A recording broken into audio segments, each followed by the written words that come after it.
right, hi, I'm Dan, and I am the ASPSU Judicial Review Board Chair, and I'll be introducing this year's ASPSU debates. Welcome to the ASPSU debates for senator candidates in this year's ASPSU elections. We are holding this event in a hybrid fashion for the first time, so please bear with us. We have 15 candidates running for senator. Not all of them were able to make it today, as you can clearly see. And we have Vanguard's Arts and Culture / Sciences and Tech Editor Kat Leon here to act as our moderator. They will be asking the candidates questions, some of which have been submitted by the PSU community members ahead of time via their poll, and will be also allowing for some time for audience questions as well. We encourage you to ready your questions whether you are online or in person, and to listen and learn more about the students hoping to represent the student body for the 2023-2024 academic year. Senators within student government are tasked with acting as representatives and advocates for their fellow students. So it is important to know who you are voting for. We're going to start off with some lighthearted candidate introductions, and I'll go ahead and pass it off to Kat. Thank you.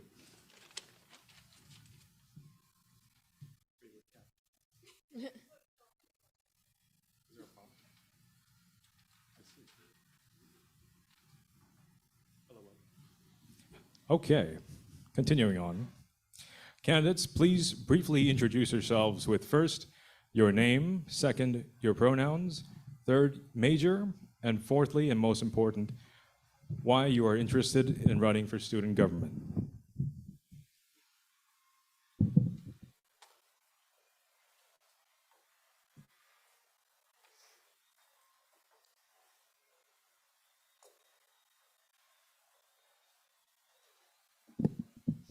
Start us off. I'm Christie. I am a social sciences major. I use she, they pronouns, and I'm just really interested in being part of where change happens and really being part of the success of our students and being there to ensure that it is inclusive for everybody. Hi, my name is Rowan Bean. I use she, her pronouns. My major is sex, gender, and queer studies through the pre-law program. And I am running because I want to be a voice of change. I want to start the conversation of change within PSU and also be an advocate for everyone's voice. Hi, my name is Frances. I use she, her pronouns. I'm a political science major with a focus in public service. And I'm running for senator for student government at PSU because I want to help students be involved in the mechanics of how this university is run and participate in how everything works. Hi, my name is Yoko Kinoshita. I'm from Japan, and my pronoun is she, hers, and I'm traditional student, as you see, and also I was a traditional student. I wanted to be inclusiveness of campus and feel belonging for the students, any student. I was international student, now I'm domestic student. I just wanted to include everybody to make something happen here. So my major is social work, public administration, and is service learning. Thank you.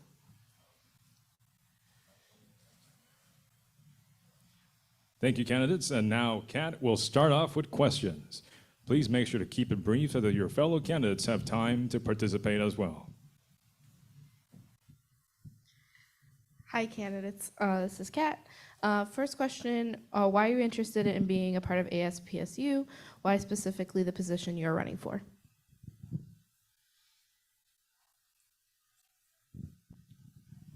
Sure, I can start. I am interested in, I'm sorry, could you repeat the question? Yeah, why are you interested in being a part of ASPSU, and why specifically are you running for the position that you're running for? Gotcha. Yeah, I really enjoy the position of senator. I'm currently part of ASPSU as a senator, and I would like to continue to be part of the community and part of the resolve that we have within our ASPSU.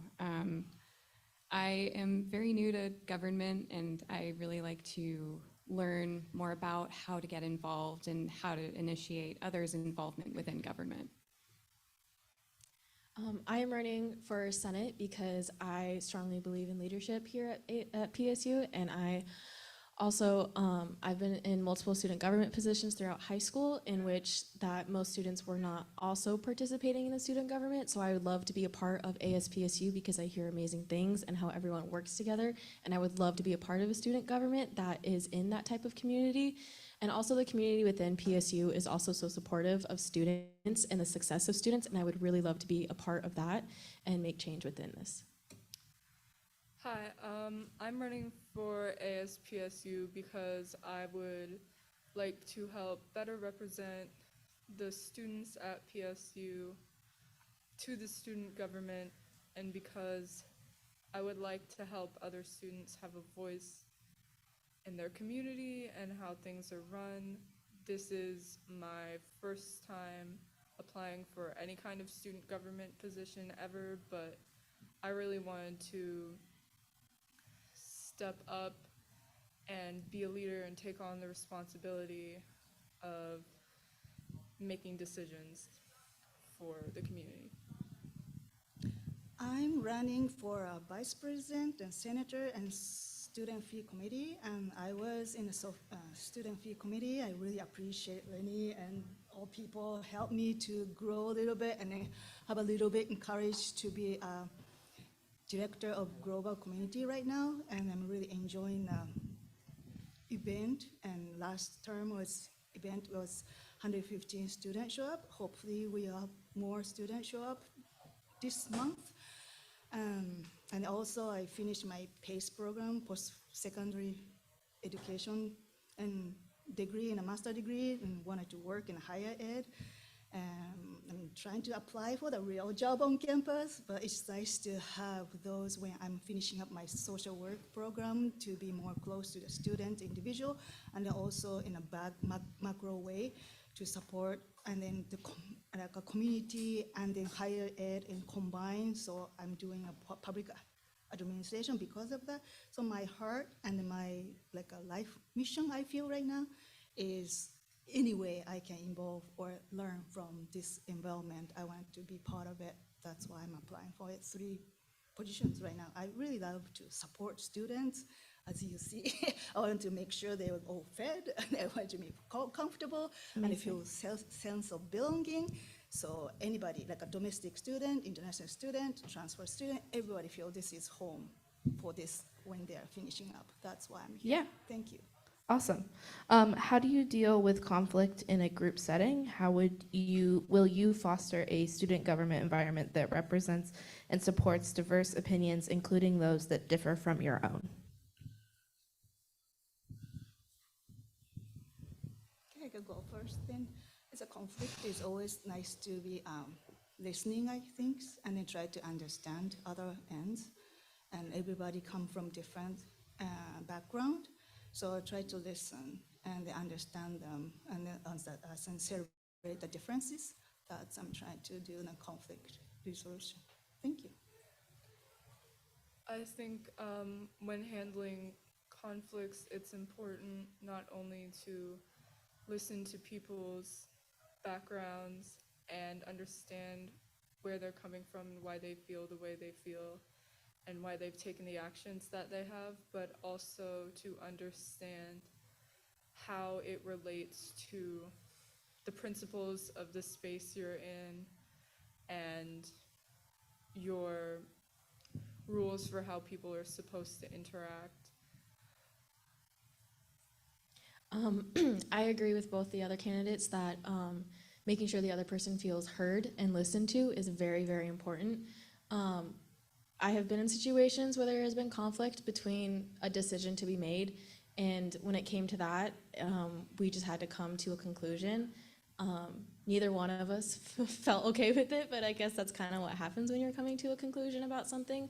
Someone has to sacrifice something, but as long as you're coming to an agreement that you both feel at least somewhat okay about and feel like that is going to be the best for who you are serving, especially the students here, if you think that it's going to be for the best of the students and the best of the people who it's involving, I think that's the way to go. I think the fellow running senators have made some really excellent points, and I really appreciate their contribution. I would say that I definitely agree. I would say somewhere that I may be slightly different is that I take a big picture approach and like to recognize where the conflict is coming from and how that conflict comes to be in a systemic way, and recognizing the way that systems create issues and the ways that that happens individually, and then recognizing how we as individuals can come to collective actions that are reflected in the systems that can then help uplift people who feel they may be marginalized, or people that can learn and recognize the ways that they are uplifting those systems, either in a form of privilege or in a way that they may be able to learn how to approach a system differently. I myself am learning every day how to address conflict, and I think the best way is that we all pull together our resources in the ways that we approach conflict. Awesome, that's great. How do you believe your participation in student government will benefit ASPSU and the campus community? Already while I've been campaigning, I've been expressed some concerns about PSU and things that have been happening. So being a voice for the students who feel like they are unheard, I think I could bring that to ASPSU. And yeah, I'm just gonna leave it at that. I'm really right now is focused on so many things I want to involve, but it's one of the big thing is I wanted to, like a domestic student, international student, it's gonna be mingled, and then both they can be beneficial. Knowing being a domestic student and international student, and then also I raised my son who graduated last year. So I just wanted to make sure everybody get along well and to have an opportunity to do it. And so it's just like a classroom is not enough time, and then it doesn't have those like a mingling time for the international student. It's just we need a lot of be patient with our other people, and just wanted to bring up that, and then more like connection. That's I'm trying to do. Could you repeat the question, please? Absolutely. How do you believe your participation in student government would benefit ASPSU and the campus community? Okay. Well, from my perspective and my social location, I am coming from someone who utilizes a lot of the resources on campus, and I have a perspective from someone who's also utilizing, such as the DRC or the Queer Resource Center. And I think people who utilize these resources should have a voice in the resources themselves. What I think I would bring to the table in terms of both working with ASPSU and representing the students is experience being a government employee and working with the public, and understanding how to manage different people's needs and wants under a code of conduct of shared values, and by representing students at PSU who may not participate as much in activities and what their needs may be, or what would cause them to participate more in activities hosted by the school. Absolutely. What items on your opponent's agenda do you support, and what do you oppose? If you are not elected, are you willing to work with the people you are currently running against? And how would you ensure your differences don't overshadow or hinder the function of student government? I would say absolutely. I think all of us are here for the same reason. We want to make sure that students are heard and make sure that the students are in the best interest at this school. And so I agree, especially with Christie, when you were saying that you are a student here and you use the resources. I am too. I live on campus. I'm a freshman who lives in the dorms. So I also am on the campus 24/7. And I think everyone has spoken on really good terms about what they intend to do in office, and I would 100% support everyone, yeah. Yeah, like I said, I love to support students. Anybody who had different opinion on this, I wanted to know where that come from, and then try to see the common ground. and then try to like, navigate, and it's kind of navigate and then mediate and try to go where they wanted to go together, for where to go, the big stream. That's I wanted to see, and thank you. I also feel that I would support any of the other candidates here were I not to become a senator, because I feel like we really do share the common goal of actually representing the student body to PSU and making people feel welcomed. And I think we can all work together well enough for the sake of our students. I definitely agree, and I don't see it as opponents and people that I oppose or any form of competition. I honestly think that any of the people who are running have really wonderful perspectives, and everybody has a lens of wanting to make the school a better place, and I think each person may have a different goal for gaining that, and I think they're all really like great pursuits to have, and I think anyone who's trying to, cause a good change within society should be uplifted, and I support everybody who's running, and even if I didn't get it, I would be really happy with anybody who won. I personally am excited with getting people engaged and students engaged, not just the ASPSU students, but the folks like myself and others who live on campus and use the resources, but to get more people included in using these resources and getting them connected, so everybody feels like part of the community. Awesome. So I'm moving on to questions specifically about being senator. What would you bring to the table as a senator? What changes would you like to make if you're elected? I personally would, if I am to be elected in office, I would like to work closely with PSU Eats, specifically the dining hall here at Victor's Dining Hall. I have known too many people who have gotten food poisoning there, and people have come up to me and asked about, PSU Eats and what's happening there, and I would just like to get involved and start the conversation of change of the food standards here at PSU. One big thing I think I would bring to the table as a senator is a focus on sustainability. I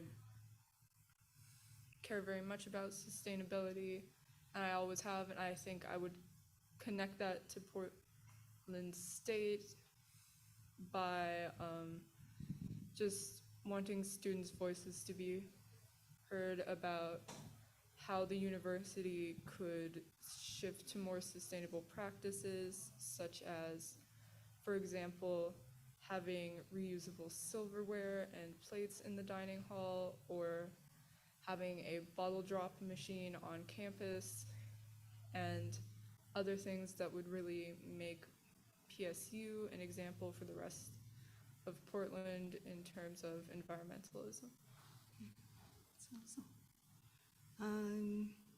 I started being a director of global community right now, and then we started event in somebody's like international students. The last term we did the most popular from the India, so we did a bowling and Indian bite. And the second largest international student body is Japanese, and next is Chinese and Saudi Arabia. I studied 1, 2, so I want to go see series of 3, 4, 5 to just make sure everybody we are care about. And then that food is connecting with that domestic student to enjoy the food and then have a good time together besides the classroom. So create a time together. That's I wanted to do, just keep doing what I'm doing right now. Yeah, I also have interest in sustainability, as another candidate has mentioned, such as having, as they mentioned, having reusable silverware, but also having compost available and repurposing that compost, and then even having students invested from the start of the compost to it going into the soil, to growing food, to to gathering food on campus and fostering like sustainability in the sense of growing your own food, knowing where it comes from, knowing the sources of it, as well as this. I'm a member of Student Life and Success, and I really like to be involved in what is going on in campus, how people feel engaged, how people feel represented, and a key focus that I would have is how can I use my platform to raise the voices of people that don't feel like they have a voice or people that don't feel like they're heard? And how can I use the privilege of having a post like this to bring those voices up? Absolutely. What is the meaning of the term ASPSU senator? What is your role, and who do you as an individual senator represent?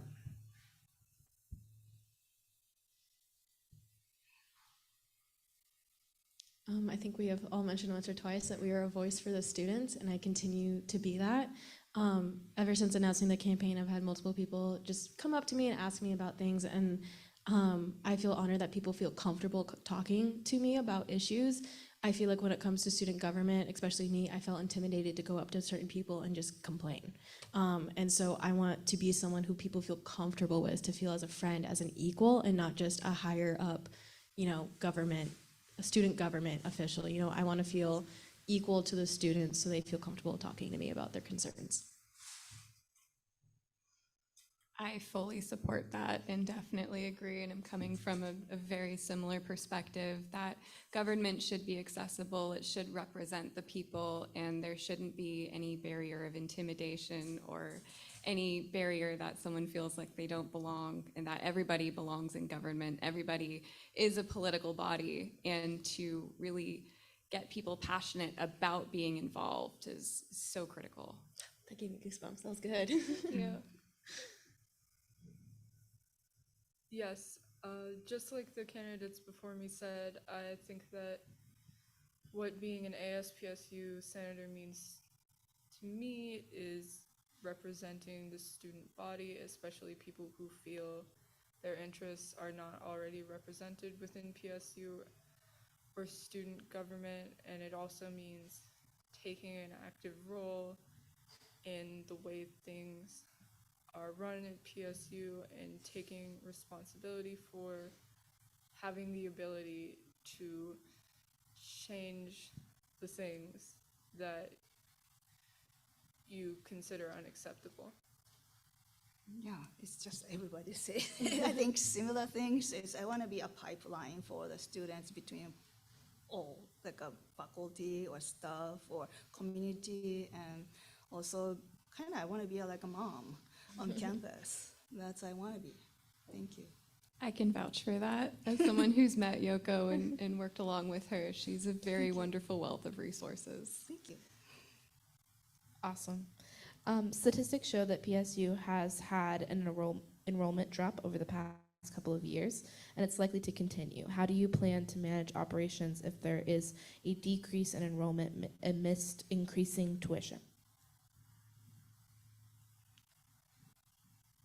I think somewhere that we can start is recognizing the systems that create that. What barriers are people facing, and how can we mitigate, or how can we surpass these obstacles as a collective rather than individually? I very much agree with that. It's all about recognizing, what the issue is and what we can do to help fix that issue. I think also there's this huge stigma about how you have to go to college and you have to get this certain degree to succeed in life, and changing the normative to be something that like you can do whatever you want. I'm not on a path that my parents would necessarily agree with, but I think it's great that we have the ability to be able to do this, and so giving students options and giving them just a highlight of how we can fix the issues that they are struggling with is really important.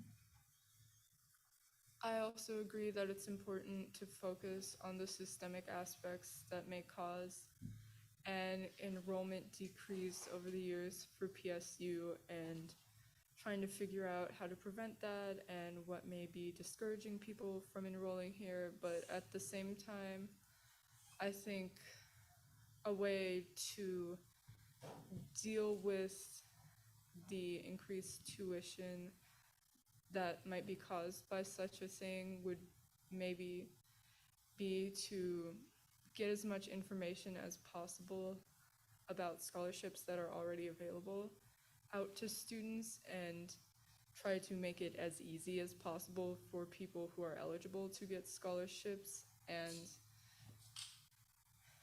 just try to use our platform as ASPSU senators to make sure as much information about financial help is available to students as possible.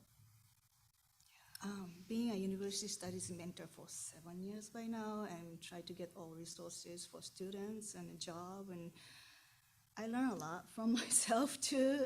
It's hard to navigate resources, so I wanted to make sure they know that, and it's there a way to go sometime somewhere. And then I've been an intern at the Basic Needs Hub too, and a resource center for student with children center for a year now. So those things is really empower me and not give me a knowledge. And also I'm getting maybe too old to be shy. I mean, just start talking to the people on bus too. Some people, I see the PCC student, I think, well, why don't you come to PSC? Just come to see it. So what do you need? What do you want to do? And I would just start talking and counseling or mentoring him, and then hopefully he's going. I don't know, it's just like I was thinking so frustrated about that too. I've been in a summer bridge program mentor too. We're always talking about the decreased enrollment. But then, individual, if we don't know the big scale, individual can start talking, and on the bus too, really, like it's, when we go to the same bus, usually the same similar people there, and then we see the people in the backpacking this, and just PCC people in the commute, you just talk with them too, so feel comfortable to come. So doesn't need to be this job and this individual, how passionate about job or school, and this is a school love thing, I guess. We can build the branding ourselves, and so that's I thought, and I'm doing it right now, daily base. Totally. So I'm going to move on to questions about public security on campus. President Percy recently announced that the campus safety officers have rearmed, though according to Chief Halberton, officers have been armed since February. What are your thoughts on how informing students and staff on campus should have gone? What would you have done differently, if anything? I figured this question was going to get asked. We've had lots of discussions about this in my classes and amongst my friends, and a lot of people, from what I hear, don't love the fact that campus is armed. And I get it, we're in downtown Portland, I get why they would want to be, but I feel like a gun isn't the first thing to be brought out. It's not the first thing to be stopping someone. It is an immediate way to stop something from happening, but it's not the safest one. And I think since a majority of the students here, there's posters on Smith, there's like majority of the students here don't feel safe with the gun. And if campus is trying to make students feel safe, then they should be listening to their students. I fully agree with that, and as a member of the ASPSU, I was flabbergasted that I didn't know that it was happening until it had already passed.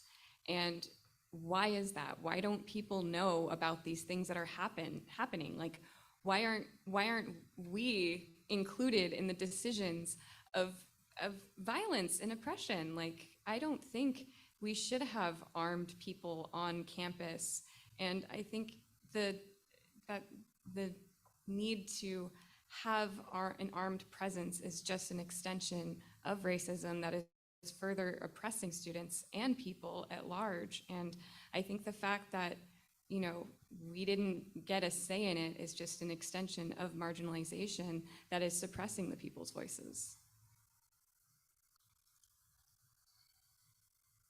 I agree. I believe that the decision to rearm PSU without any consultation of the students or student government was extremely rash, and I have heard from other students that they do not like the idea of guns being on campus.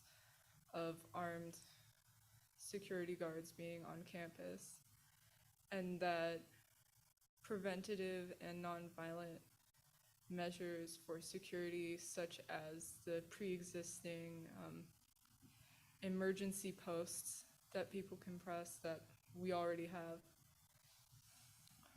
are a better direction to go in terms of security.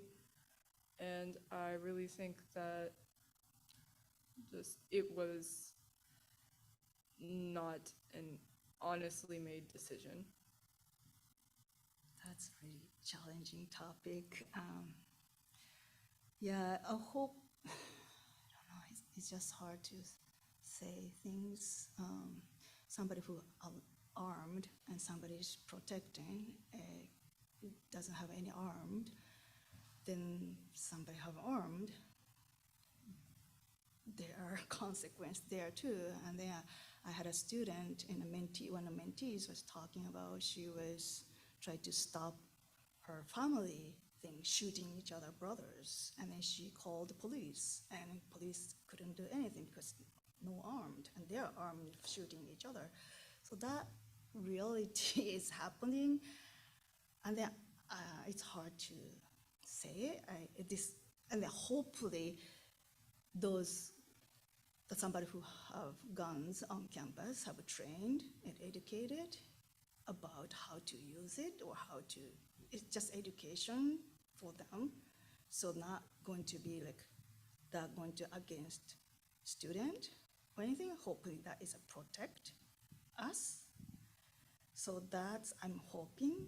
So this is really difficult thing. So it's not, they didn't include students is a problem. Yes, I agree with that.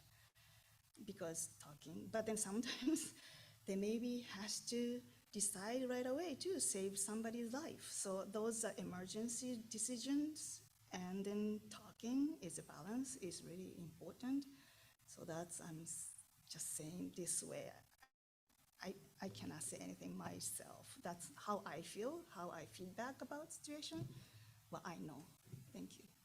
Yeah, so whether you agree with arming officers or not, how do you believe campus safety should be responding?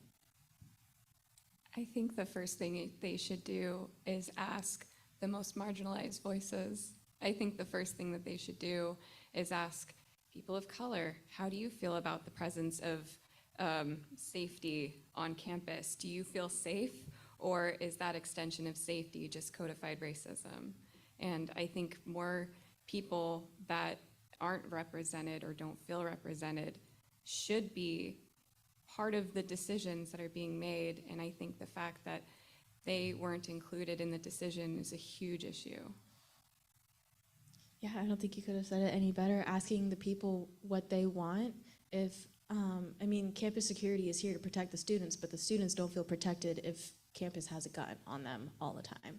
And so 100% asking the students and the people you're trying to protect, how they want to get protected is one of the ways to go.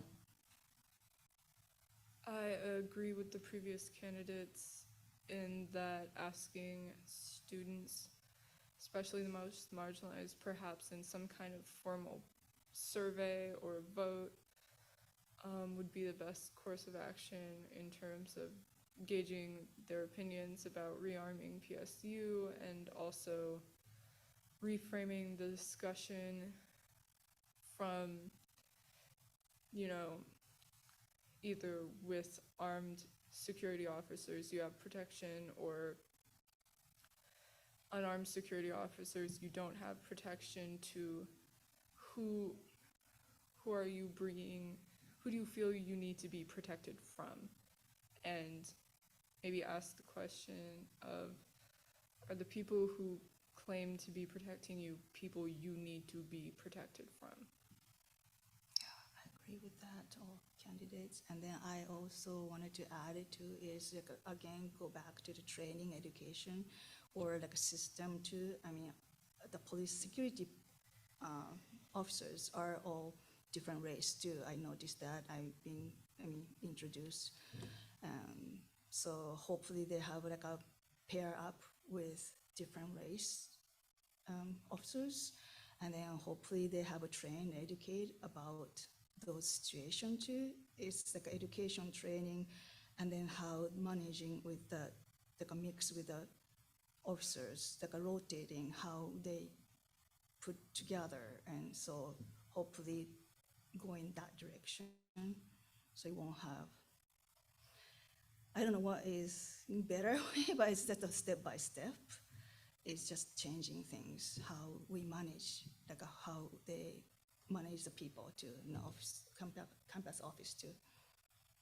Totally.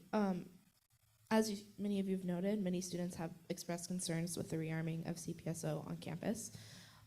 Given the decision that has been made to do that, how do you plan to address their concerns? My first instinct is to organize a march, to organize a protest, to get flyers, to get leaflets, to have a presence of, no, we don't feel like we're safe from this. Like, no, like I feel having people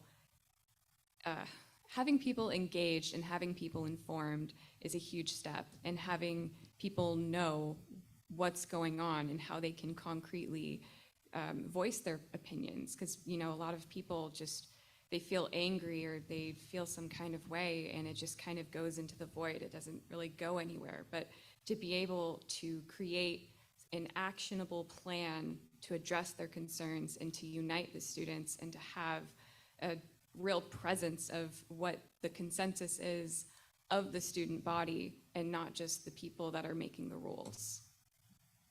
Yeah, no, I fully agree. My first thought was also activism. But then also I would like, going forward, hoping to be one of those people that, you know, can be a communicator between PSU and the students. I would like to sit down and have a conversation with the people who made this decision and just be like, what was your reasoning behind it? Like, just hear them out and just be like, okay, well, this is how the students feel. This is how the students who you didn't take into consideration feel. And so activism, getting the word out, because I think that's one of the best ways to do something, but then also sitting down and having a conversation with the people and just being like, what is happening on your end? And just getting that communication through fully. I also agree fully, and one different direction I would like to take this in terms of representing students' concerns to the administration of PSU would be to perhaps organize, as I said before, some kind of survey or poll to physically show in statistics how the students feel about the rearming of PSU, and to show that the students' majority opinion does matter for the administration. I agree with all people.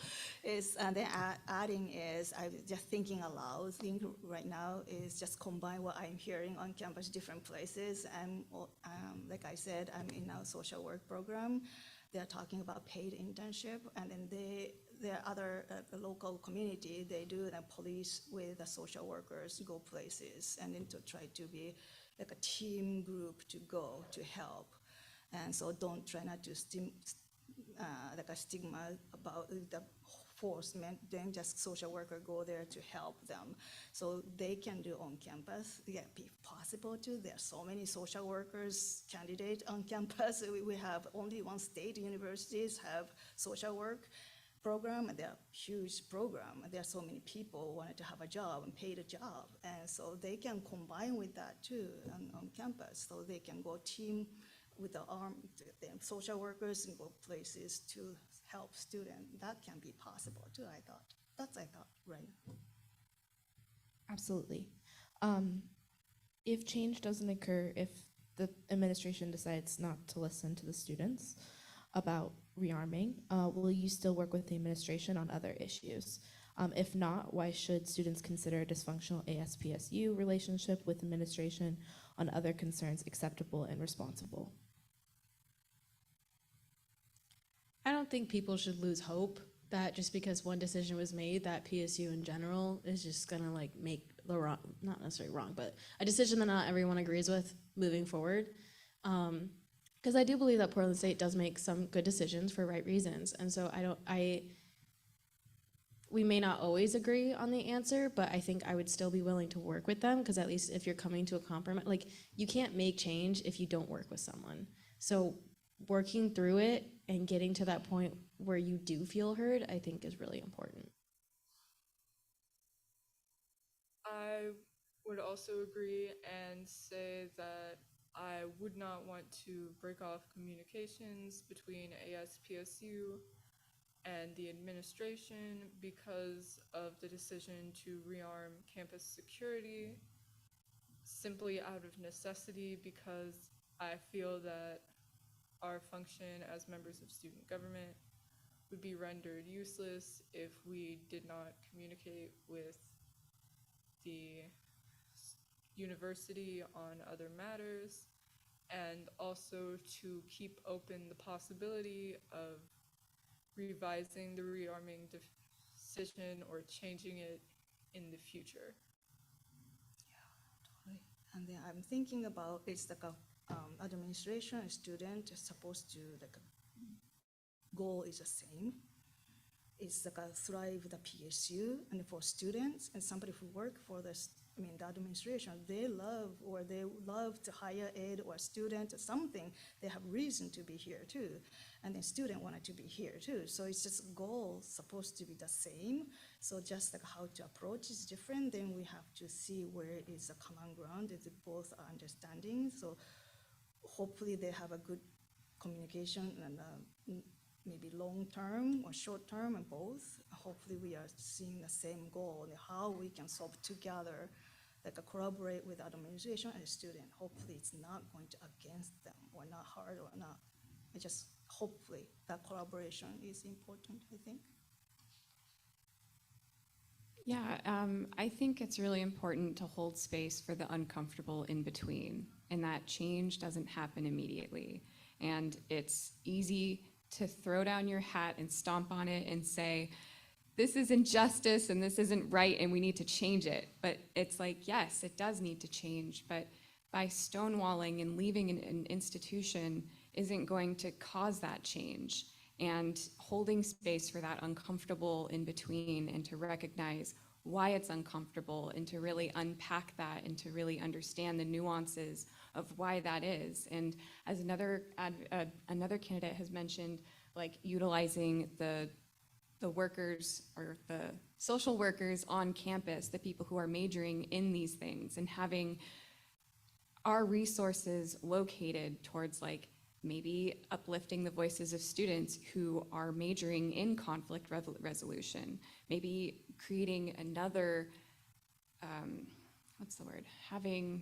so there's the force of the public safety, and, if they choose to keep their decision, that's their decision.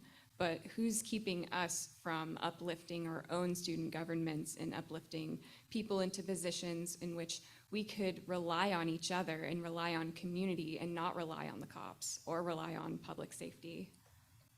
Absolutely. Yeah, so I'm going to move into food insecurity questions next. Do you believe food insecurity is a problem on campus? If so, what are the main contributors to food insecurity on campus? Yes. I answered that really fast and on purpose. Yes. Like I mentioned before, a huge part of why I'm running is to work with PSU Eats and like the dining hall in that facility, because so many students who live on campus go to Victor's Dining Hall to eat. That is their main source of food. So if that food is turning people sick and not in consistent quality that is edible, that could lead to unhealthy eating behaviors and a number of other issues that I don't think PSU could afford to have. And so a huge part of what I am running for is to work with the thing, like specifically food, really. I come from a food service background. I understand food costs and I understand all the math behind it, but I think at this point it's not just how much it's costing the school, it's the quality that's coming out of the kitchen. And so addressing that, and if I go into office, one of the first things I want to do is have a conversation with the manager and be like, what is going on your end? And here's are the concerns that everyone is expressing. Yes, I would also agree, and I would like to take that question in a different direction. I think that one major contributor to food insecurity on campus is just the prices of meal plans, residential meal plans, and also the lack of access to a close government-run food pantry or service as opposed to PSUs, which has quite limited hours, I've noticed. That's it. Yeah, I just wanted to how to food security, and that people are usually spend a lot of time to studying it, and then I know they have old human resource like a college, like a rule about you cannot work 20 hours and more on campus and a paid student.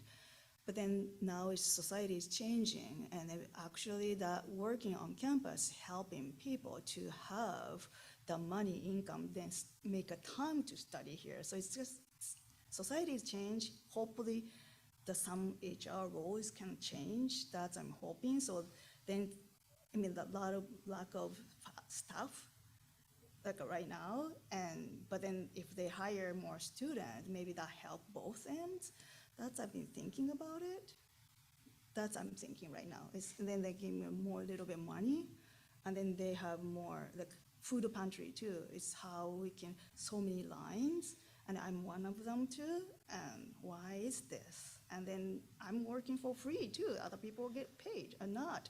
So those system is really like, okay, I'm working for 400 hours in a year, and then somebody get paid, some not, and then I have to rely on the food pantry.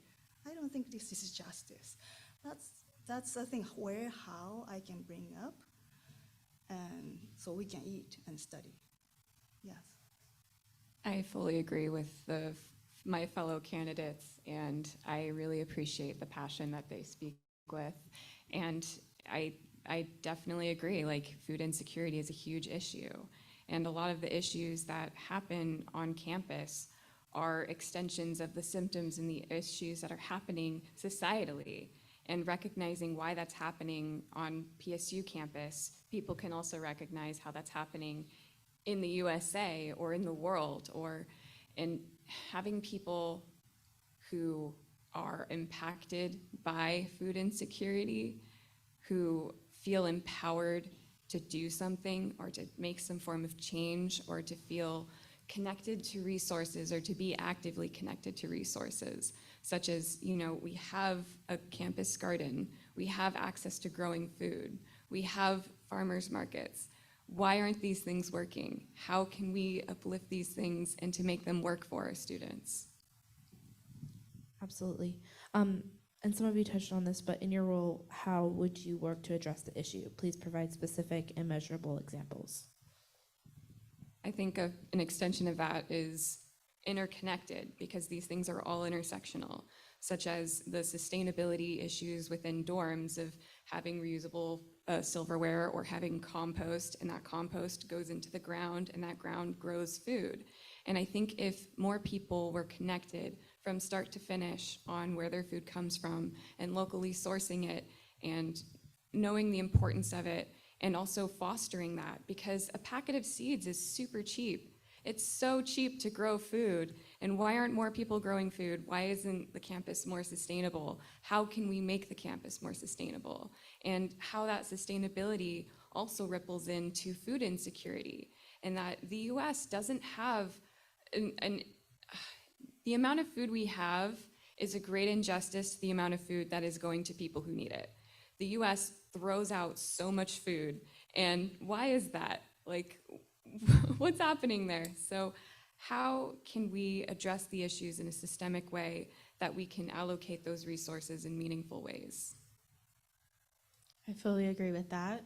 Like I had mentioned before, meeting with the people who are in charge of these things we are all having issues, having a conversation with them, I think is really key, because a lot of it is also just information that we don't know. And so hearing their end of it and hearing what's going through on their end and then coming to a conclusion from there is also really important.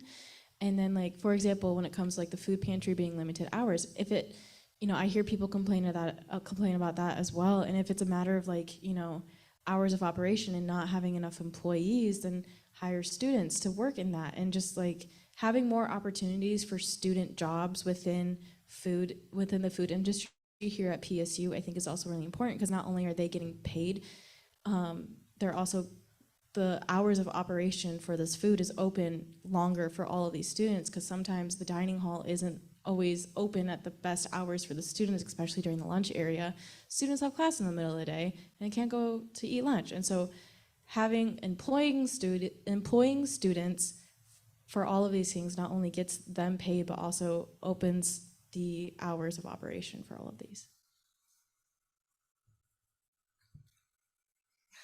Yeah, well, that's my topic for my schooling too, like a paid internship or on-campus job or more student job and more increasing it.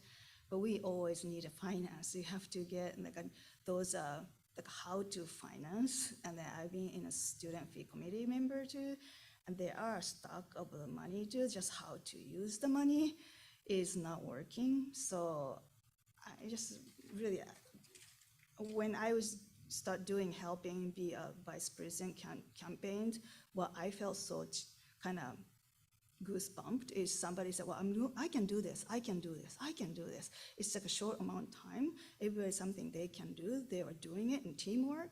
I thought if we can do like that to the other project, okay, I can do this. I think I can do this. And that hopefully the collaboration teamwork can give us some other place to be more productive, because we don't want to raise the tuition, but then how we can manage this labor. Is that somewhere is finance is not doing well? Then we have to collaborate with the community, maybe business with the other community or something to create a job too. So you cannot just complain about it. So we can just work together. If we need a job from outside, maybe it's the administration student have teamwork to go ask the Nike or some other places having a Colombia somewhere have a big money to ask money for it. I don't know, it's something we can do, collaboration, teamwork, we can do. That's I'm hoping anyway. I would love to highlight on that. Sorry, I just think that's really important, is that students should feel empowered, and they should feel empowered to have access to food, to know that it's clean food, and to know that they're not going to be sick from it. Because the effects of bad food could mean that you miss school, you get a bad grade, and there's a domino effect from that. And that it's not just like a secular issue of like, well, I didn't eat today, or it's like, oh, this food was bad. It's like, that has a ripple effect. Sorry, I didn't mean to interrupt if the other candidate had something to say, but I think that's really important. Yes, I agree with the previous candidates, and I would like to expand more on the idea of diverting more resources and hiring more students for the food pantry and for the PSU garden, because I was not even aware that we had a garden.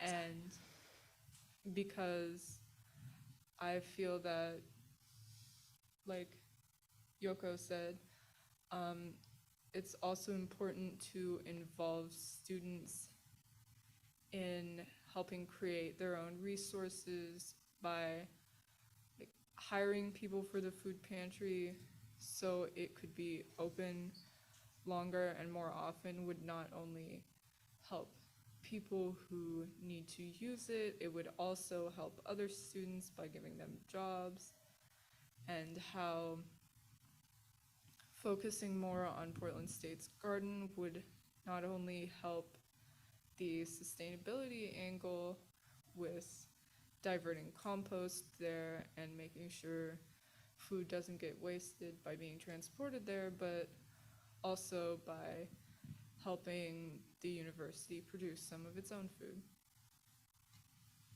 Yeah, totally. I have a question about tuition. What do you believe is the best strategy to bring tuition costs down? More state funding, kind of administrative costs, or other things?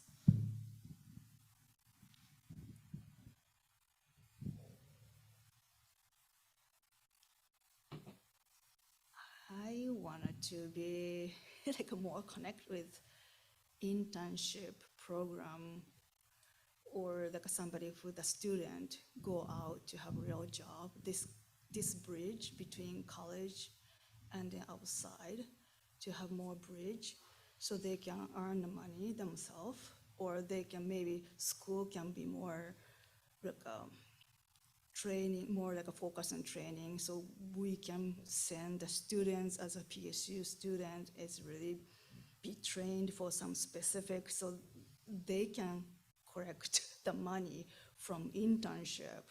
So it's like a different kind of framework. So the student get the paid, and also PSU can get paid. And then the business can be beneficial to hire PSU student, or something like that system, so create the revenue. That's I'm hoping for it. That's my dream, print for the tuition. Covering, I mean, it's going to be inflation, it's going up, but then just how to slow down or something. Like we have to create the money and the resources. That's I've been thinking about it. Yeah, no, I agree. Everything is definitely going up in price, and it's not working for any of our wallets. But I think also just informing students about scholarships that are offered at PSU. I definitely didn't know much about the scholarships here. I fully admit I didn't even apply for a single scholarship next year because I just fully wasn't aware of how many that there were and when they were available and what dates that they were open to. So maybe maybe the school sends out an email we might have to hold students' hands a little bit because we're all, coming fresh out of high school. Most of us are trying to figure out how to do all of this stuff on our own and how to afford life by ourselves on our own. And so just getting a little bit of assistance from the university of being hey, this is what we're offering. We want you to succeed. We want you to continue going here. Here is the financial opportunities you can have so you are still able to do that. I definitely agree. And I think another really important key part is the bureaucracy that inhibits a student's ability to engage with scholarships. As someone who looked over a lot of these scholarships and saw the amount of work it takes and saw how much is really required of you to fill out the forms to even apply for your scholarship is incredibly taxing. As a student with a chronic illness that is deeply fatigued from just, midterms or finals or just life, it takes an extra amount of effort to be able to afford school. And there's so much bureaucratic paperwork that limits a student's ability, that it's difficult to access the money, and there's so many barriers that students are already facing. I think, at first, it's really important to have a student know the scholarship is available to them. I think there should be some form of algorithm that sends students information about scholarships that they can get, and to make it more simplified and to have students be able to get their needs met without having so many hurdles to go through to even get the access to it. Totally. So moving into student engagement questions, how will you increase engagement with students? How will you try to include student voices which are not typically engaged?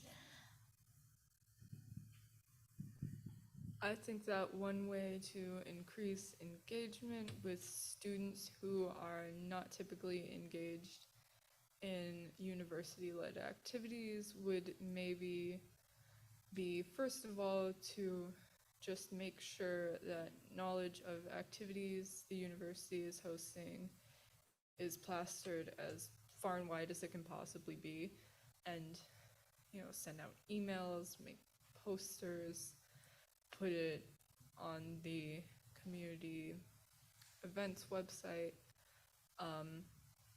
And another way, I think, to engage students who don't usually participate in things would be maybe to try to talk to them one-on-one and kind of find out what the barriers to engagement are for them. Yeah, no, I agree. I mean, I see the posters, in my elevators and stuff, and they always look like really interesting events. And sometimes, the timing just doesn't work out because sometimes they're just, in the middle of the day and I have a class or something like that. But also, I agree with what was previously said, talking to the students who don't necessarily feel like they're seeing events that they would like to attend to, but also having events that maybe don't require a whole social battery, because I feel like a lot of students now specifically just don't have a long-lasting social battery, and so having events that allow you to just like chill and sit there and maybe just have a movie on in the background, I think is also really helpful, because it helps students just de-stress from all of the homework and classes that they have to do. And if it's like specifically, you know, after dinner time, I know I usually like to get my homework done before dinner time. So after that, it's just stress-free time for me. So having just specifically stress-free events that maybe don't necessarily require a social battery, I think would be beneficial to the students who don't feel heard in the events that are going on. I love that you said social battery, because I fully get fatigue and like just not having the energy. And I'm an extrovert. Like, I love people, but like I'm tired. Like, there's so much life and so many things happening that it can be hard to be involved with everything happening, even for extroverts. And you know, I can imagine for introverts that, or people that just are busy, that don't have the resources to join every event or to know every event. But I think just having like a constant sense of community on campus is important. Like, just having like, even in the dorms, just like a regular movie night that's just an every week thing that we're just like, hey, like this is a thing that happens, it's consistent, it's routine, so if you don't make this one, no sweat, you can come to the next one. And you know, maybe themes, like, so it's like, oh, we're gonna do Disney this week, we're doing Studio Ghibli. It's like people are excited and talking about it, and it's spread through word of mouth, but also just that it has that presence, so people can just kind of jump in and like, it's like easy, you can just kind of participate. Or even just like having things ongoing on campus. Like, I have a Slack line, if I could just set that up on the trees and people are like, oh, what are you doing? And they can kind of just like jump in and participate and just have this like notion of inclusivity in everything. And that even within some of the student groups that are on campus, they can be kind of judgmental. Like, they can be kind of picky against people that don't think exactly the same way as they do. And I think recognizing the way that student groups can really maintain inclusivity is greatly important. And also for people to just, you know, not feel like it's gonna take a whole lot of stamina. Yeah, I totally like that. Like a relaxing, just lay back ones of different kinds. And I really appreciate the Learning Center did like a massaging and acupuncture and whole things. And sometimes they had I don't know who did it, but then we had an old massage chair or something here, and people are a lot of like a stress relief day. That was really nice.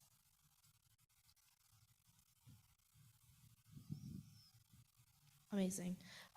Student engagement with ASPSU has been historically low and inconsistent. Voter turnout and survey responses represent a very small portion of the student body.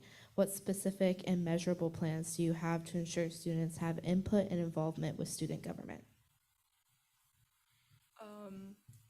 Like some of the previous candidates said, I would like to, I guess, reiterate the importance of having very low stakes, consistent events that happen throughout the year where students can participate and get to know us and also voice their concerns to us, and just try not to make anything too high effort and have a wider variety of things that are very easy to do, like a very short survey or a very casual event versus a much longer, more detailed survey, or higher energy, higher stakes events like the midterm stress relief parties at Smith Ballroom are very high stakes, and there needs to be things that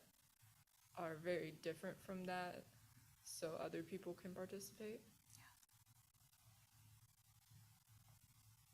Yeah, no, I also agree. As a student, sometimes I just frankly forget that the event is happening, even if I want to do it. So somehow setting up a notification system, even if it's like 30 minutes before, because unless I set myself a reminder, I will probably forget with everything I have going on. And then it's also just, I am one student and I have what I think and like my interpretation of events, but it's also like you have to get the whole picture and you have to get all of the students because everyone has different, social batteries, different interests. So, excuse me. So something along the lines of a survey, yeah. Sorry, oh my gosh, allergies. But just getting the students' input for sure is important of like what they think is going right with these events and what they think could use improvement. Because unless we hear feedback of how these events are going and like just understanding in their perspective, like why didn't they go or why did they go, and just taking that data and then making a conclusive decision based off of that. I've really loved hearing what my fellow candidates have had to say. Something that I would really like to add is having student-led initiatives, like how we have film students that, their projects require them to to do photography, to film, and maybe if we can have some collaboration of students that are film majors and maybe coincide that with events, like there's the Met Gala that's happening on May 20th, and maybe we can have instructors give them extra credit or some kind of final project or a capstone that can encourage them to show up for events and to, take pictures. So it's like there's that symbiotic relationship of people who are attending this like prom. Like I didn't get to go to prom. I was homeschooled. I was really excited to hear about prom happening on PSU, but like what if we had student clubs surrounding those events and engaged in those events so they can show up and earn credits towards their degree, take pictures, the people attending get their photos, and then there's this like reaction of community. And it's not just limited to film students. It could be any kind of students, like people that are in massage therapy and they're like, oh, I have my capstone. What if I set up and offer people massages, or really any kind of resource we already have on campus, I think can be utilized further. Yeah, I love that connection for the people in the department, and they're practicing and so they are learning, they can practice, and so place here is learning and the input and output, and just use this space. I love it. Yeah, and bringing community together, so Yeah. people aren't just in their major, because like I am a social sciences major. I find myself around so many people that do psychology or do social sciences, but I think it would also enrich student activity in that they're meeting people from different majors. They're learning new things, and they're also engaging in ways that's meaningful towards what their goals are. But then also just finding a sense of community is so deeply important. Awesome. Why are student elections important? It starts conversations. It gets people thinking. It gets people connecting the dots of how they're impacted by a system, what what they do and how they can be included, or like the way that people grow along with the way that they grow as a community. 100%. It's all about making connections. Like, I was very hesitant to run for student government because of previous student government positions that I've had, but doing it makes you meet a lot of really great people, and it expands your bubble in the best way possible, because then you're talking to people about related issues and you're connecting with students who you probably wouldn't have talked to any other time of your life. I'm meeting so many great people and expressing so many shared interests with these people because I'm running for student government, and I think it just is another way of connecting within this community that we all share. I agree. I think that fundamentally student government is important because the student body's voices deserve to be heard in the administration, and picking the right people to do that is very important. Yeah, I'm really thankful for this opportunity. Without this, I didn't meet all people, this connection. I was just single mom and just come to the school and go home and then taking care of my kid, or I'm just doing homework. I just didn't have this life. So I really appreciate this connection. What is the role and value of ASPSU? I think it's for creating things that are in the students' best interest. It's all about working with the school and working with the students and making sure that that is an even slate. And like Yoko had mentioned much earlier, that our goals are in alignment as well. Yes, I agree. I think the fundamental, most important function of ASPSU is to serve as a form of communication between the administration and the student body. Yeah, and the ASPSU people are usually really outgoing, so positive. It's nice to be around, so and energize myself. So I just wanted to be part of it. I think a very important part of ASPSU is recognizing what students need as a student and to propel change in an effective way that really reflects the interests of the people who are participating in the school. And, I definitely agree with what my fellow candidates have said, so I don't want to, just repeat what they're saying, but I would love to highlight and uplift what they're saying because I definitely agree. Awesome. Sorry, one sec. Honestly, same. Yeah.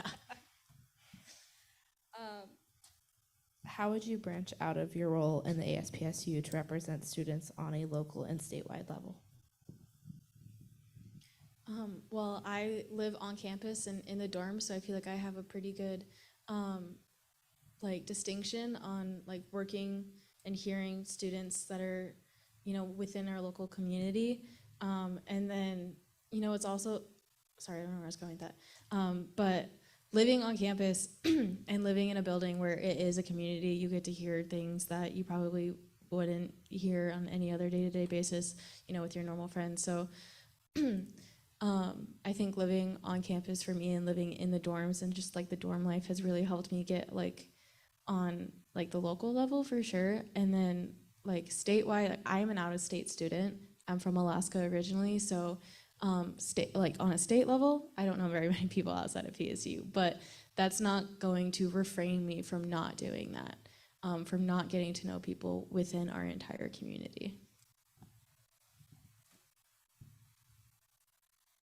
I'm also from out of state. I'm from Southern California, and I've been up in Oregon for about 7 years, so I guess I'm a local too. But I've also experienced a wonderful wealth of community living in the dorms. And I think, as we've mentioned earlier in the debates, how we've talked about student engagement and collaborative initiatives to get clubs on campus together, I think that's an extension of how everybody can really, become part of the local representation and part of statewide representation, because there's that ripple effect that people carry with them, and that you learn so much from the people around you.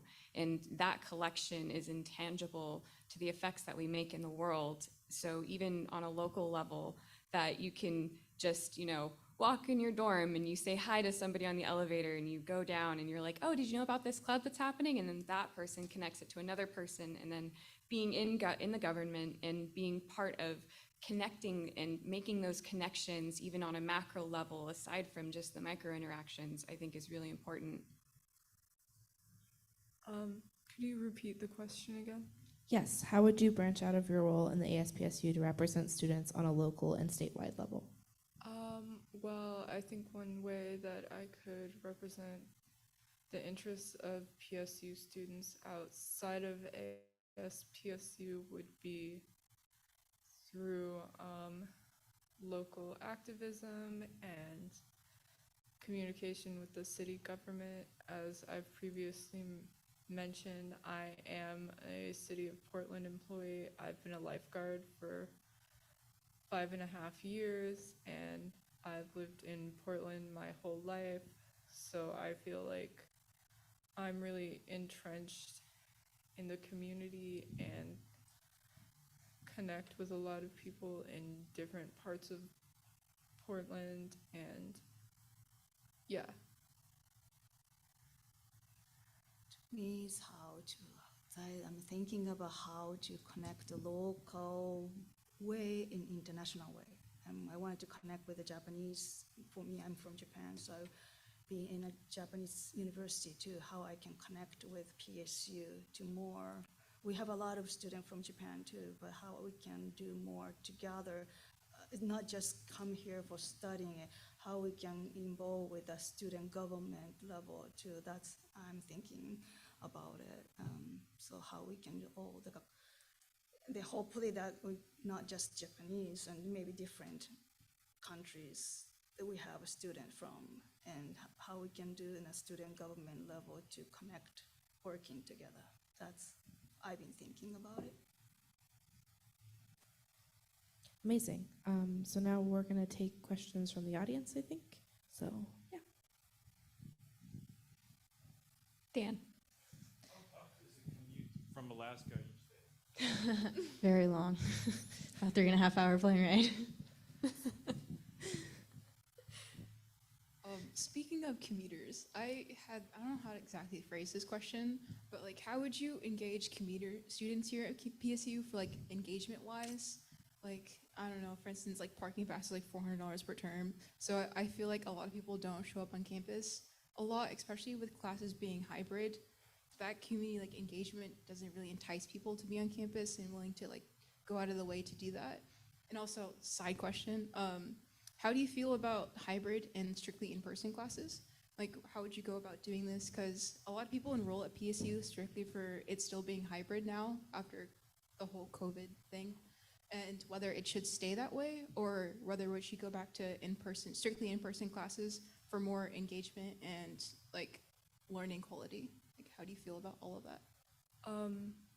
First of all, I'd like to address the question about commuters. I think one important thing that could be done to kind of bolster engagement with commuter students is perhaps for us ASPSU to encourage the administration to communicate with TriMet about perhaps securing student passes for students of PSU so that they don't need to bring a car and can instead use public transit. And I think this could potentially be a good idea because I don't know about everyone, but the public high school students in the city of Portland already get to use public transit for free, so if it would not be so much of a stretch for students of the major university downtown or commuters to get to use public transit for free with just their IDs.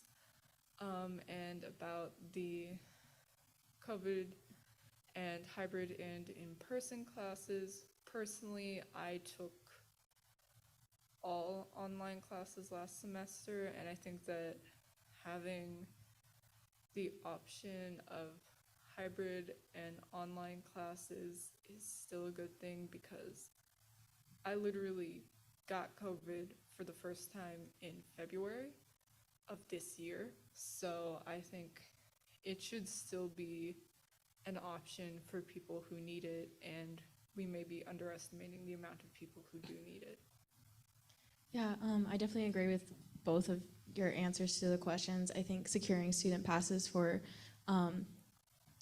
public transportation is really important. And even if PSU already has that, again, just communicating that with the students that this is 100% available to them. And then for the second question, I personally am an in-person student. I won't do class unless I actually have to go to it. But I know many students that that's not the case for them. And sometimes, especially coming out of the pandemic with everything being online, you know, people, I think it's great that Portland State offers the opportunity for people to be learning online because, you know, everyone has lives, everyone has their own lives outside of school. So being able to work with that and accommodative of that, I think is really important.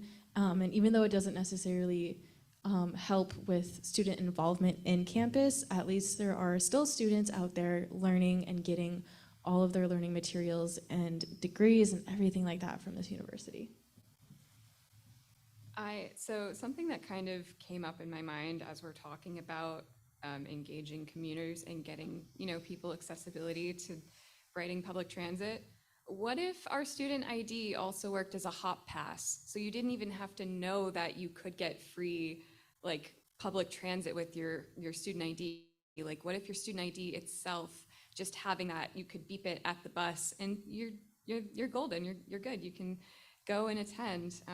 The other side part of engaging commuters is I love a Discord, and I think having Discord channels that keep people up to date on what's happening and people engaged and in connection and talking amongst each other would be a way that people don't have to physically be here to know what's going on, to see the flyers of what's happening, that you could just join the Discord of, like, we could just have like any kind of specific interests that are happening, and people can just find something that they like, and they can find places that they belong without having to physically search it out.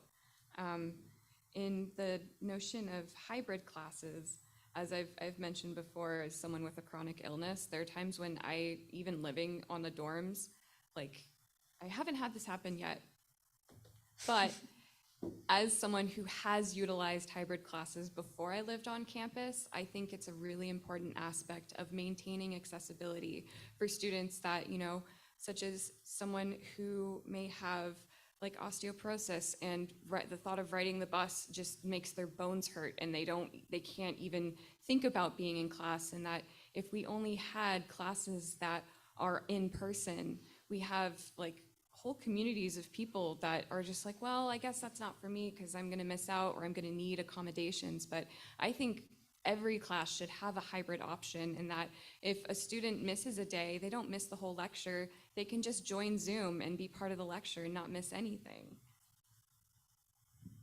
Awesome. Yeah, I totally agree, and hybrid is really good. I'm not really good with the online. However, as like somebody who has a family or a job or something, is like a returning student. There are a lot of returning student and traditional student here too, and hopefully the higher ed is more like hub for the community. So that means they need some degree or certificate, just come in easy in and out, or somebody who has a full-time job too. So that really give us a flexibility. That's saying we need a hybrid, I think. So I really support both, I think. For this like a PSU is really diverse in so many ways. That's other things too. And that also keeps enrollment up, Mm-hmm. because, like a single mom who can't get a babysitter for class, or someone that has a sick kid at school, or for any reason that you're not able to attend class, inclusion in the class should still exist even if you physically can't be there. Yes. That was it. I just wanted to highlight that. Thank you. As an elected member of the student government, it would be your responsibility to understand both sides of a polarizing topic, such as rearming the university police. Do you see a middle ground on the issue? And what do you think is the strongest argument advocating for armed officers on campus? Well, I honestly haven't heard any reasons why the police should be armed. I haven't heard a lot of that. But if I were to be elected into office, I would love to have that conversation with the people who have made that decision, and have that just communication, that conversation with them, and then from there find a middle ground. And I think all of this also just has to do with the information that we just don't have right now. But once we receive that information, from there we would make an executive decision and hopefully make a decision that everyone is somewhat happy about. I think in terms of two sides of a polarizing argument, it is important to listen to both and consider both, but I don't necessarily agree with the idea that a middle ground must be found, and instead think we should focus on discernment of which ideas are necessarily actually doable in practice, and where the sides of this argument come from and the conditions that have created them. And I also think that at this time I do not have enough information on the actual points of why people would want to rearm PSU to really make a discernment about their perspective. Like, I would want to hear more from them. As I mentioned before too, so there I hear the both end in an extreme way too. So some cases it's like somebody doesn't have arm and they're armed, they're fighting each other without arm to go to stop them. I don't know, that is like a power dynamic there too, that's threatening all of them. And then also I understand that it's like the police, security itself can be really threatening for the people too. So both, and not more like middle ground, more like a third new option is how we can solve to be what is their concern really, and what's the safetyness, what's it look like.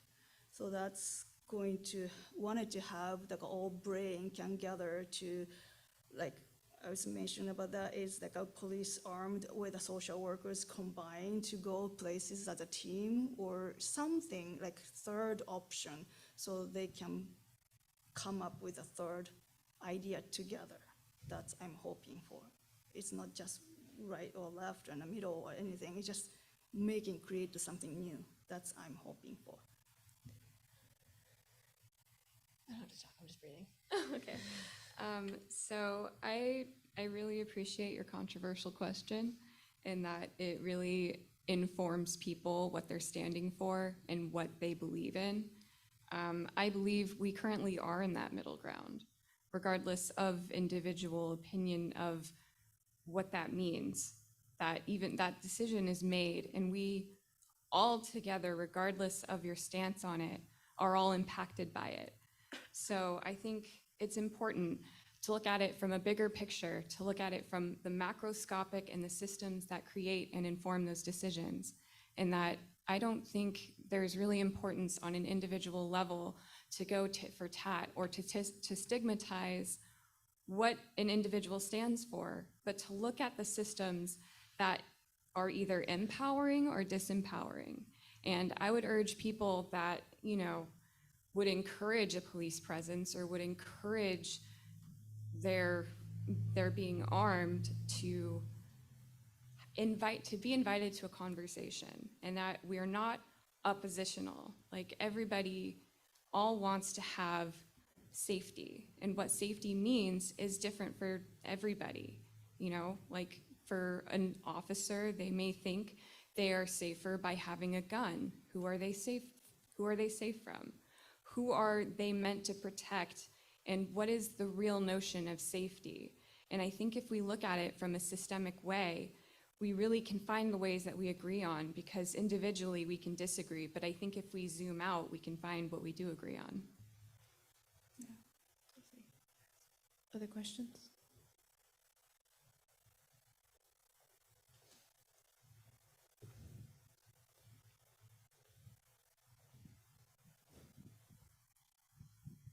So for the question on like rearming the police, I think a point people would make is in terms of like a specific situation where like, there's an assailant, and if the police, kind of like what Yoko was saying, like if the police aren't armed or like they don't have some weapon to like subdue the assailant, like how would they respond in that case? Like I would assume that PSU campus security at least has like a taser to help them with that. So, because eventually you'd have to like call like the Portland police itself to like, especially if it was like a mass shooting, like how would they respond to that? I think just having a weapon present is part of what creates that reaction to a weapon. So I think by having the presence of weapons is part of that, in that heightened way that people respond, it heightens reactivity. And I think that instead of focusing on how people can protect themselves, that we should think more on the ways that situations are de-escalated. And what does de-escalation look like? Is it through ending a person's life? Is it through stopping a situation from going further? And what are the tactics? What is the training that these officers have? You know, if an officer has predominant training in attacking someone or self-defense, their immediate go-to is going to be part of the tools that they're going to reach from. So if they are equipped with more de-escalation and more of these matters, then I think they're going to be better informed to make a decision that doesn't have to result in ending somebody's life. Did that answer your question? I kind of went off on a tangent. You know, I think so in terms of like de-escalation, and I'm totally for that too. I'm just thinking of like the worst case scenario where, you know, a campus security officer is on patrol and, you know, they can't do anything against a person, you know, who has a gun. And I'm someone who's very, you know, pro-gun control as well as keeping the police accountable. I just find it hard in that like moment, like as the officer, I would feel like, you know, horrible if I couldn't stop it. So I agree with your, you know, point of view long term. It's just in that moment, you know, Yeah. what would you do? Yeah, I appreciate you clarifying that. Thank you.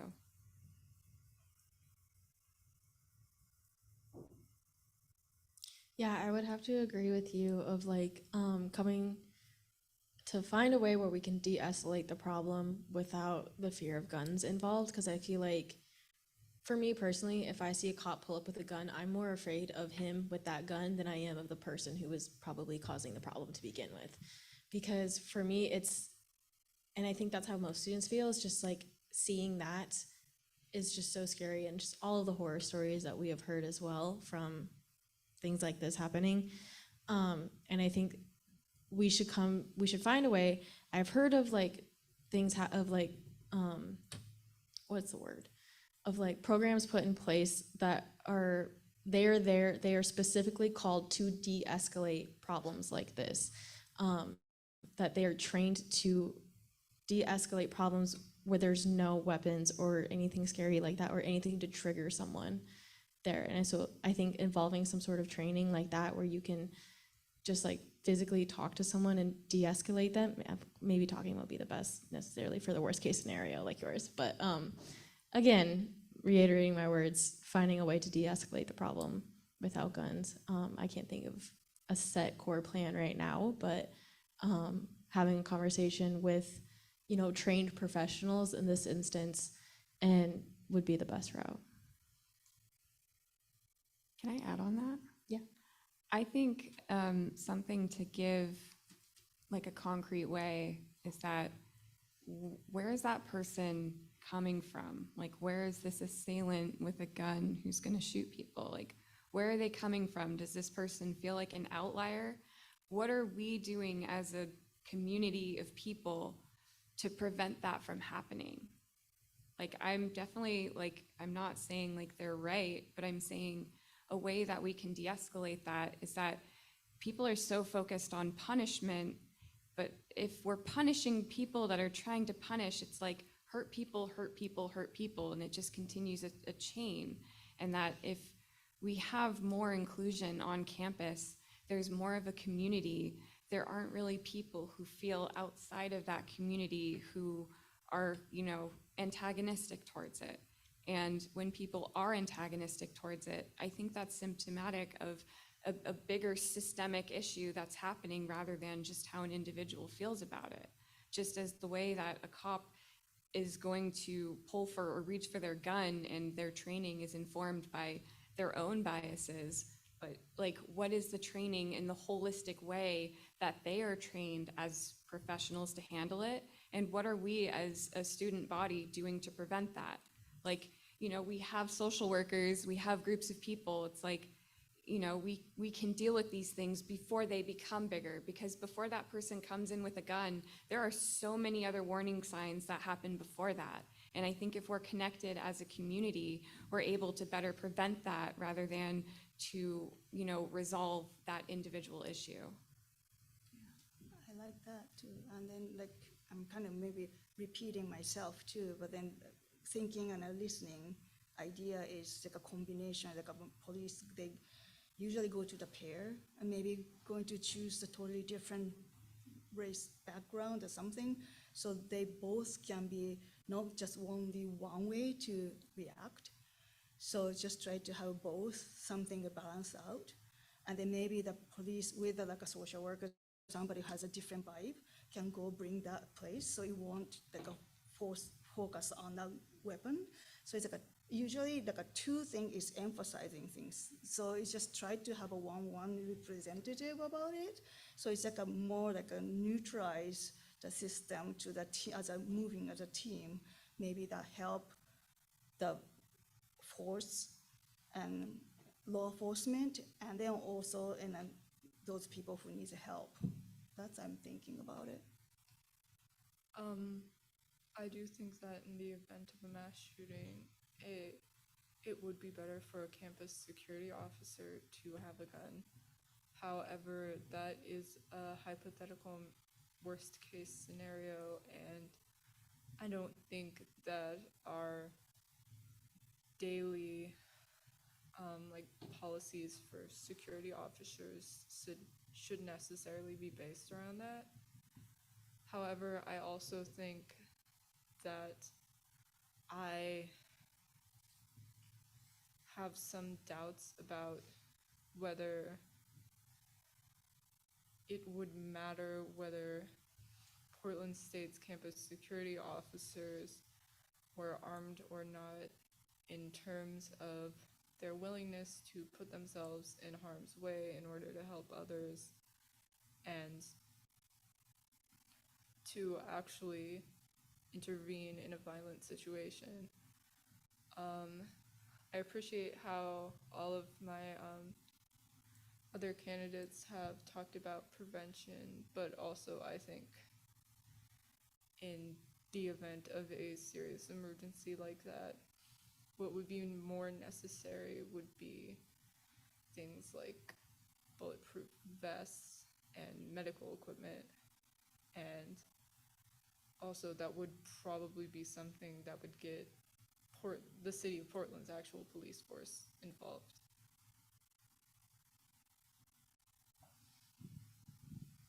Yeah, like my classmate is a social worker and he is working with the police, and he's just like a pair up as a team, and they're doing it already, so they can do on campus too. Why not?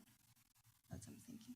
Yeah, like if we have a way to remove people from that environment and the only people who are going in are going to be to de-escalate and manage the issue, I think if they have protection, like bulletproof vests, I'm gonna say that I don't agree with them having guns at all. That's my stance. But I think if they had some way to subdue them, like a taser, or a way to prevent themselves from being shot, in a way to de-escalate the situation to the fullest extent and to make sure that the safety of the people surrounding is at the forefront by being able to remove them from the situation. I think that's really important. Awesome. We'll take one last audience question if anybody has one.